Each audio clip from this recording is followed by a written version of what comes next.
Gaur Gipuzkoako Foru Aldundira sartu gara.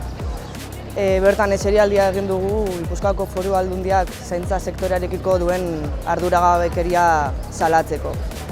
Une honetan, helduen egoitzetako eta esku hartze sozialeko hitzarmenak negoziatzen ari gara hainbat sindikatu eta patronal, eta negoziaketa horretan Foru Aldundiak ere bere papera jokatzen du. Izan ere, zerbitzu hauek publikoa kontsideratzen diren heinean, finantzaketa publikoa jasotzen dute.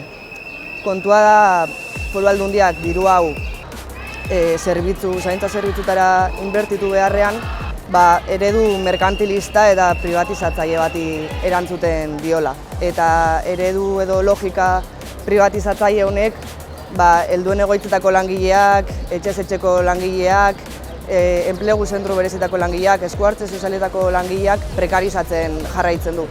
Prekarizatzen ditu, partzialtasuna areagotzen du, eta ratioen arazoa ere bere horretan uzten du.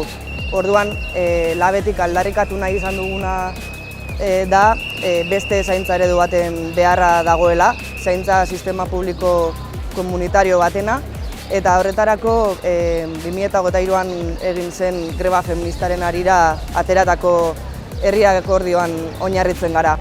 Eta horregatik Foru Aldundiari berriz esaten diogu, zaintzarekin negozioa egitari usteko, langile hauen errekonozimendua emateko eta mesedez hartu ditzala tokatzen zaizkion ardurak kontu honetan.